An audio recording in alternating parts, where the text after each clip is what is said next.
इस वीडियो में हम सीखेंगे कि त्रिभुज का क्षेत्रफल कैसे निकाला जाता है। तो त्रिभुज कुल तीन प्रकार के होते हैं, एक समकोण, एक न्यून कोण और एक होता है अधिक कोण। तो चलो हम सबसे पहले शुरू करते हैं हमारे समकोण त्रिभुज से। अब समकोण त्रिभुज का क्षेत्रफल निकालने के लिए हम इस्तेमाल कर सकते हैं आयत का क्षेत्रफल। हम जानते हैं कि आयत का क्षेत्रफल होता है आधार गुणा ऊंचाई। तो यहां पर क्या इस त्रिभुज को हम एक आयत बना सकते हैं? तो अगर मैं बिल्कुल यही त्रिभुज एक और लेके इसके ऊपर यहां घुमा के लगा दूं तो हो सकता है मुझे आयत मिल जाए। तो मैं बिल्कुल ऐसा ही एक त्रिभुज यहां इसके ऊपर लगा देता हूं, तो वो हमें कुछ ऐसा मिलेगा। ये यहां तक और ये यहां तक, और एक और रहेगा यहां पे। तो बिल्कुल सफेद की तरह ही एक पीला त्रिभुज मैंने उल्टा यहां घुमा के लगा दिया है। तो यहां जो ये वाला कोण है वो यहां पहुंच चुका है, जो ये वाला कोण है वो यहां आ गया है, और जो ये वाला कोण है वो यहां हो गया। यानी अगर ये समकोण है तो ये भी समकोण होगा।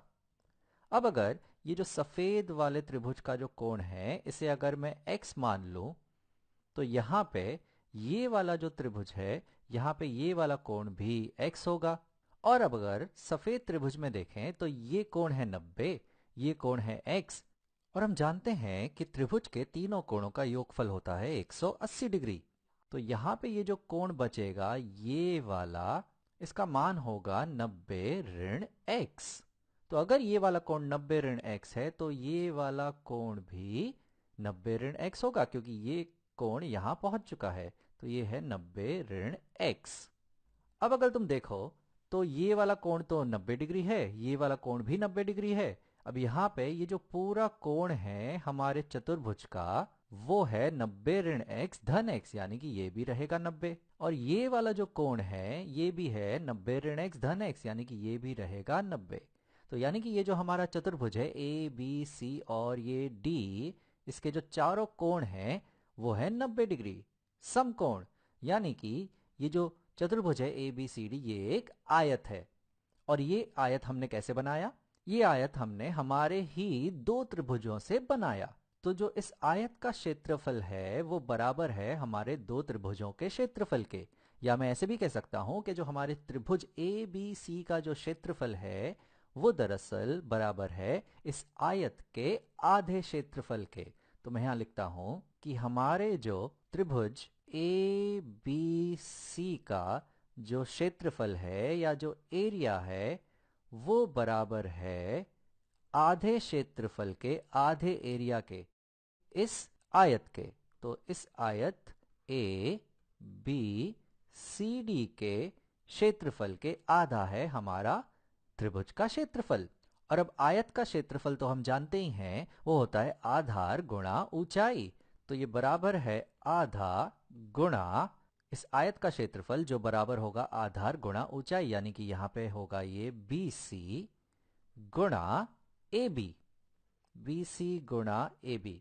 अब यहां हम जानते हैं कि ये बराबर है आधा गुणा ये जो बी सी है ये तो दरअसल हमारे आयत का आधार है। तो मैं यहां लिख देता हूं आधार, और जो ए बी है वो तो हमारे आयत की ऊंचाई है। तो ये यहां लिख देता हूं मैं, ये है ऊंचाई।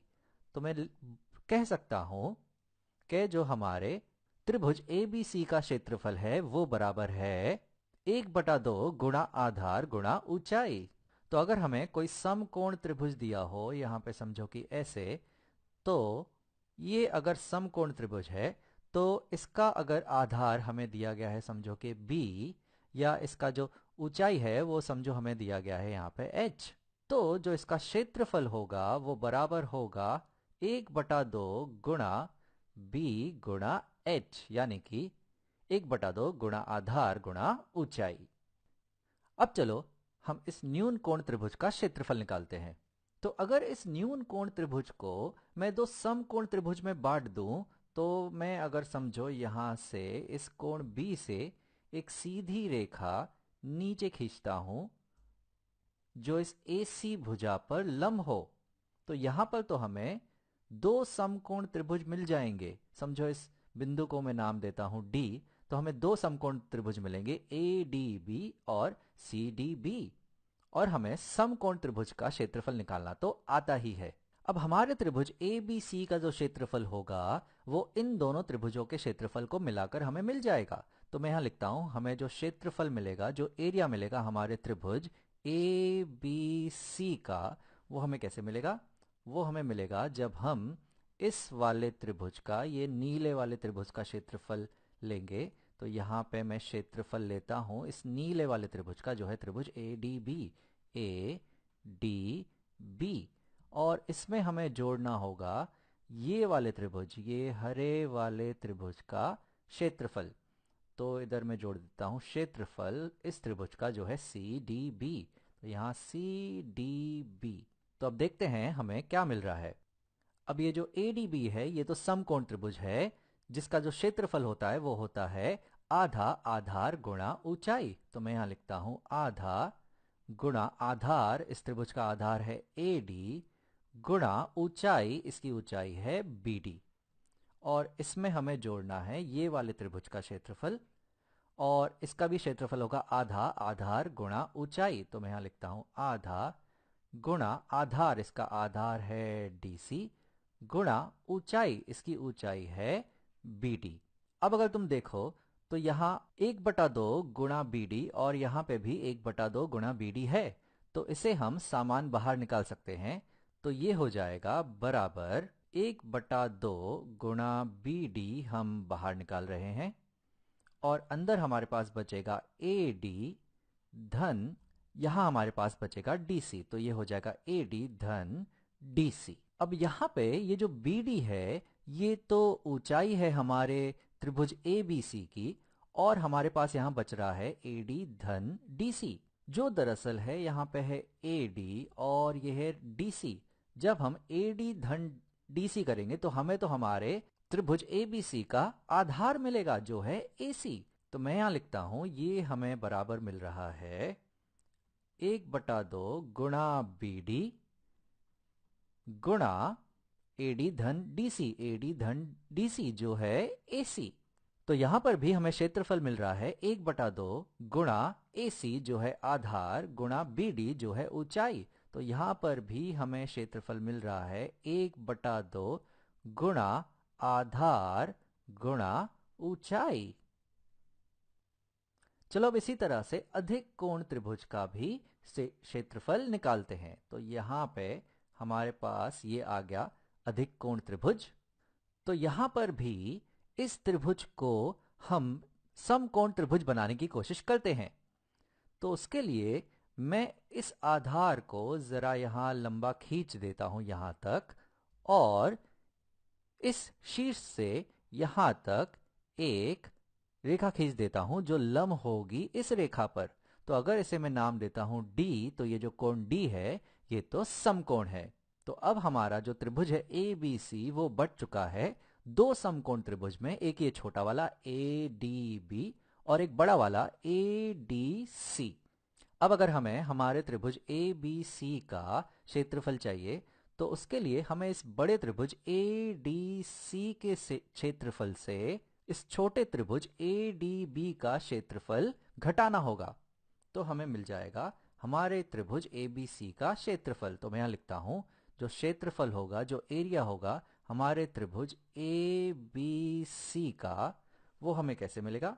वो हमें तब मिलेगा जब हम इस बड़े त्रिभुज के क्षेत्रफल, यानी कि ये जो बड़ा वाला त्रिभुज है, ये वाले त्रिभुज के क्षेत्रफल लेके इसका क्षेत्रफल इस त्रिभुज का, जो है ए डी सी, त्रिभुज ए डी सी, इसके क्षेत्रफल से हम घटाएंगे ये छोटे वाले त्रिभुज का क्षेत्रफल, इस छोटे वाले त्रिभुज का क्षेत्रफल जो है ए डी बी।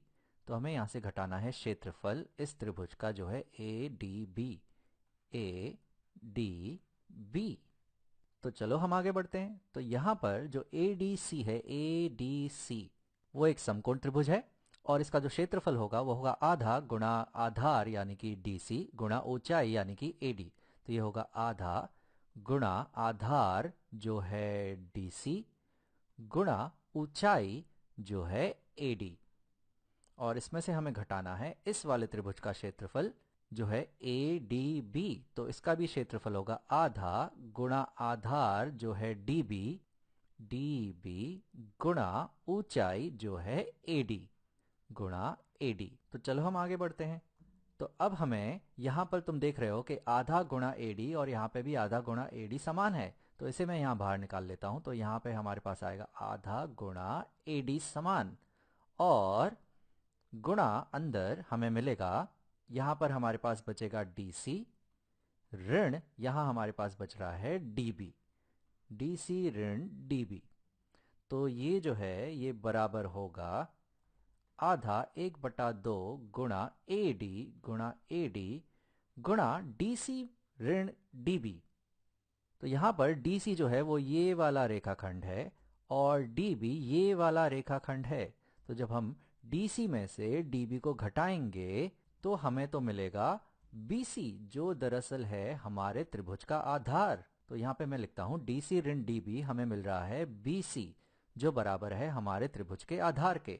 तो देखो हमें क्षेत्रफल क्या मिल गया हमारे त्रिभुज ABC का, वो हमें मिल गया 1/2 गुणा AD यानी कि ऊंचाई गुणा BC यानी कि आधार। यानी कि फिर से हमें मिल रहा है कि जो क्षेत्रफल है वो बराबर है 1/2 गुणा आधार गुणा ऊंचाई। तो हमने देखा कि तीनों प्रकार के जो त्रिभुज होते हैं, समकोण त्रिभुज, न्यून कोण त्रिभुज और अधिक कोण त्रिभुज, तीनों के या मैं कहूं किसी भी त्रिभुज के जो क्षेत्रफल होता है वो होता है आधा गुणा आधार गुणा ऊंचाई।